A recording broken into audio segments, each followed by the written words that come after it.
Struggle करायला माझी काहीच हरकत नव्हती. मी करिअरची सुरुवातच याच पॉइंट ऑफ व्ह्यूने केली होती, जेव्हा मला कळलं होतं, की बाबांचा काहीच सपोर्ट मिळणार नाही आहे. तेव्हा आपली वाट खडतर आहे, हे मान्य होतं. बट अशा प्रकारे लोकं फिरतील आणि अशा प्रकारे लोकं हे जग प्लास्टिकचं असेल, असं मला अनफॉर्च्युनेटली वाटलं नव्हतं.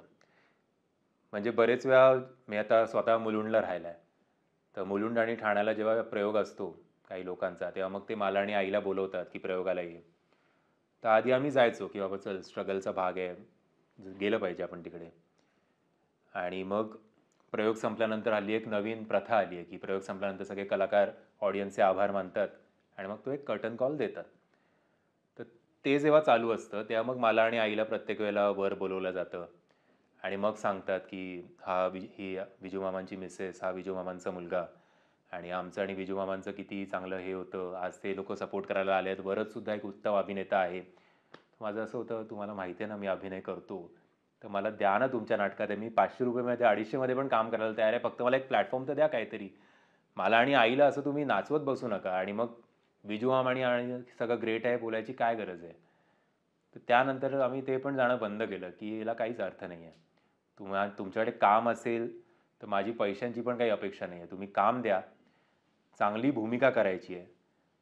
मला माझ्या व्यक्तिरेखेला साजेशी अशी नायक असेल, अँटी हिरो असेल, खलनायक असेल, जे म्हणाल ते द्या. ऑडिशन्स द्यायला पण हल्ली अनेक काही-काही लोकांचं मी ऐकलंय, की जे ऑडिशन्स देत नाहीत. ज्यांचं असं म्हणणं असतं, की मी आता एवढं-एवढं काम केलंय, मी आता ऑडिशन-बिडिशन देणार नाही, तुम्हाला सिलेक्ट करायचं ते करा. माझा तो सुद्धा हट्ट नाही आहे.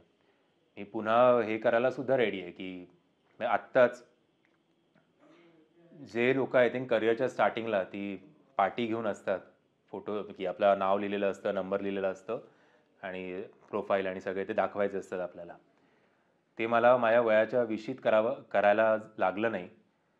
ते मी आत्ता 36व्या वर्षी, मागच्या वर्षी जाऊन मी हिंदीचे सगळे जे काही ॲड एजन्सीज होते, त्यांच्याकडे जाऊन मी ते पाटी घेऊन सगळीकडे उभा राहिलो. सो काम करण्याची इच्छा आहे, भरपूर काम करण्याची इच्छा आहे, चांगलं काम करण्याची इच्छा आहे.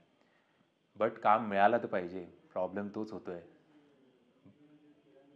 कुठेतरी असं वाटतंय, की देवाने आता एवढं 2 वर्ष वाईट दाखवले आहेत आणि जर अजूनही मी कुठेतरी फोकस्ड आहे, की मी व्यायाम करतोय, ऑडिशन्स देतोय, याचाच अर्थ तो कधीतरी आपल्याला चांगले दिवससुद्धा दाखवणार आहे. प्रत्येक दिवस काही सेम नसतात, अशी माझी आई आणि प्रज्ञा नेहमी बोलते मला.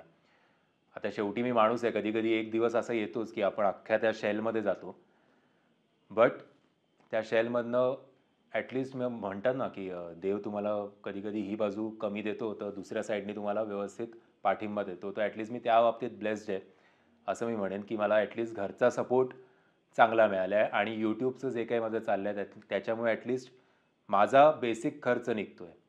मतलब आपल्या पुरुषांमध्ये एक पुरुषार्थ असतो ना, की आपण बायकोकडनं पैसे मागतोय की आईकडनं पैसे मागतोय, ते आपल्याला पचत नाही.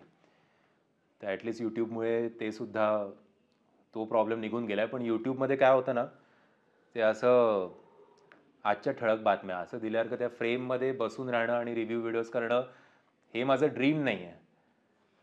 हे आता परिस्थितीमुळे मी त्या मार्गाला लागलो आहे. माझं जे आता एक कट, ॲक्शन हे जेव्हा आपण शब्द ऐकतो त्याच्यानंतरची जी फिलिंग असते, कधी-कधी डिरेक्टरचा ओरडा खाणं, हे जे अनुभव असतात, ते अनुभव मला जास्त प्रिय आहेत.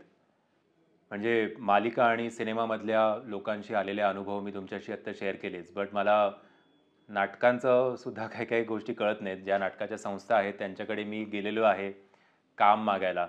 हां, नक्की, नक्की करू. मस्त, मस्त आपण काहीतरी एकत्र जोरात करूया. असं करून काही फोन येत नाही. मग आपण सतत फोन करणं पण बरं दिसत नाही ना, या सगळ्या एस्टॅब्लिश्ड लोकांना. एका म्हटलं ते सुद्धा वैतागतात. मग आपण आत्ता काय ती दत्त जयंती गेली, दत्त जयंतीच्या शुभेच्छा, याच्या दिवाळीच्या शुभेच्छा असं काय-काय आपण पाठवतो. तर ते लोकं ते रीड करतात, पण त्याचा काही रिप्लाय देत नाहीत. नाटकाच्या बाबतीत मला स्वतःला बाबांना पण खूप आवडेल, की मी रंगमंचावर चांगला वावरतोय हे बाबांना सुद्धा आत्ता बघायला खूप आवडेल. बट माहिती नाही का, मला आले नाहीत कॉल आणि फक्त कॉल येतात केव्हा, जेव्हा नाट्य परिषदेची इलेक्शन असते. तेव्हा आवर्जून मतलब प्रत्येक मुख्य कलाकार असो, साइड ॲक्टर असो, कॅरेक्टर आर्टिस्ट असो, किंवा निर्माता असो, डिरेक्टर असो, लेखक असो, A to Z 2-3 दिवस इतके कंटिन्युअस फोन वाजत असतात. तेव्हा मी बोलतो, "सर, हां, मी येतो वोट करायला, पण जरा आपण काहीतरी करूया ना एकत्र." "नक्की, नक्की. Done, done." पुढे त्याचं काहीच होत नाही.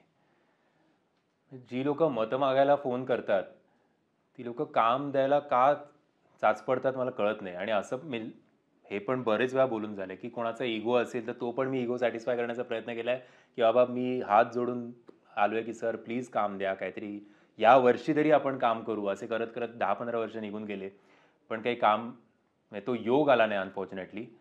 पण तुम्हा सगळ्यांना सुद्धा पुन्हा एकदा सांगू इच्छितो की मला एक चांगलं नाटक असेल तर प्लीज मी स्वतःहून तुमच्याकडे अप्रोच होईन. मला प्लीज एकदा एक व्हॉट्सॲप करा फक्त. मी दुसऱ्या क्षणाला तुमच्या दारात हजर असेल.